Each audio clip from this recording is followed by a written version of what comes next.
Good morning, the Primordial Sea. You'll see that behind me I have gathered a lot of items that I've asked you to prepare for our full moon ritual on Monday, which is healing the witch wound. But a big part of healing the witch wound is reminding you that your magic is you.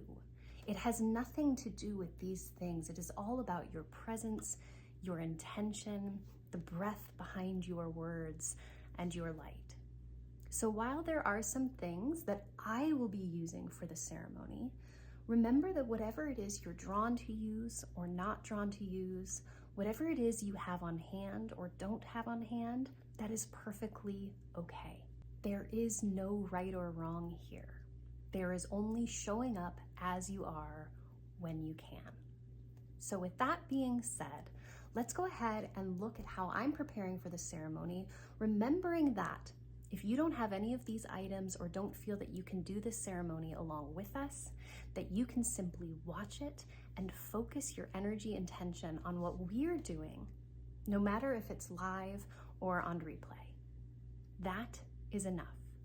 You are enough. We will begin our ritual work with a jar with a lid. This one is pretty big and it will have to fit inside of my dish with the red water. So you might want to look for something smaller if you don't have a dish as big as this. Things like baby food jars or even the glass yogurt containers are great small sizes. Now this is something that is completely optional and that I will be doing for us and the coven.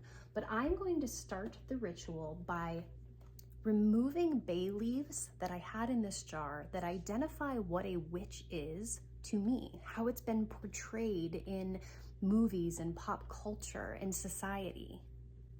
So if you're feeling inspired, you can take some bay leaves, or if you don't have any, just slips of paper, and write all of those connotations, all of your fears, all of your worries about what it means to be a witch, and place them in your jar. I will then be burning those. So I will use a candle, I'll use a lighter. If you're not able to do that, again, you can just focus your intention on what I'm doing on the video, or you can also write those things on pieces of toilet paper. You can rip them up, and at the end of the ceremony, you can flush them down the toilet. Then, with our jar and vessel empty of the connotations we once believed or were told, we'll cleanse the jar, which can be done with incense, it can be done with flame, it can be done with words. There is no right or wrong, and we'll begin to fill this jar up again. Now, this part is where I've asked you to prepare some herbs.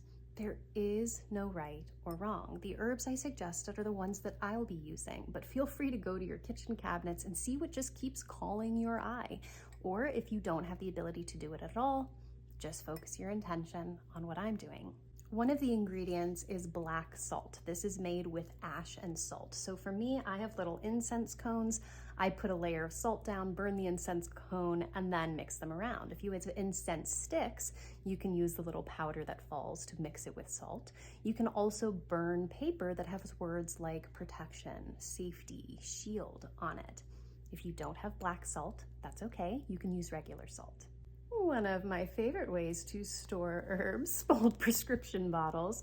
This is my eggshells. So if you eat eggs, you can take your eggshells, clean them thoroughly, dry them, allow them to air dry, or you can bake them on very low in the oven and then crush them up. And that becomes a protection powder that I will be using in our spell jar. For our remembrance layer, you can use things like rosemary or basil, or if you have it, mugwort. Again, if you don't have any of these things, feel free to replace it. I think it is your intention that gives it the magic. You can even just write the word on a slip of paper and throw it in the jar. I'll also be using bay leaves and black pepper right from my kitchen. Garlic and cinnamon will also be coming from my cupboards. Now you can use garlic clove. I use the powder because I want to make sure that my jar is dry. I don't want any wet components in it. You can use cinnamon sticks or ground cinnamon. I'll also be including elements of citrus. So I took my little clementine, my little mandarin, and used the skins and let them air dry for the spell jar.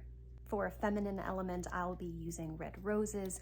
You can also use orchids, hibiscus tea, anything that feels feminine, that feels creative, nurturing, compassionate, that can go in the jar. Once our spell jar is complete, we are going to burn a candle on the top. So if you have a red candle, you can put a holder or you can melt that onto the lid. You can use a pillar candle. You can use just a tea light. It doesn't even have to be red. Just your intention is enough. How many times will I say it over and over and over again until you remember that you are the magic? Don't have a candle? We're just looking for heat and light. You can rub your hands together, put that over it. You can use the warmth of your breath. You can use a light, a lighter, a flashlight. You can hold it in the sunlight. See all of the ways that each of our magic can be very individual, even though we have the same intention and purpose. And let's lastly talk about the red water. It does not have to be red. It is just a suggestion. My kids never cut their strawberries. They leave half of them, so I used strawberries in cold water. I also was having some tea this morning, elderberry tea, and realized it was red, so I put that in the water as well. I did give some suggestions. You can use rose petals, hibiscus, you can use beet. The thing that is most important to me is that it is something natural. It is something that will give its energy to the ceremony. You do not want to use red food coloring or anything like that.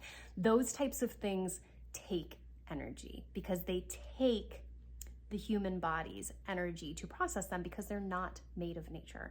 So anything natural that might give it a reddish or pinkish tint is perfect. There is no right or wrong, and my list was just a suggestion. And then you will need a thread, a string, a cord. We are going to put this in the water and we are going to move it with our hands. So that's another reason why I don't want you using red food coloring. I don't want your fingertips stained red. So that is what I will be doing for our ceremony. For those of you who join us live at 8:30 p.m. Eastern Time on Monday the 13th, I will see you there. And for the rest of you, I'm excited for you to watch the replay and add your energy to our ritual whenever it feels right.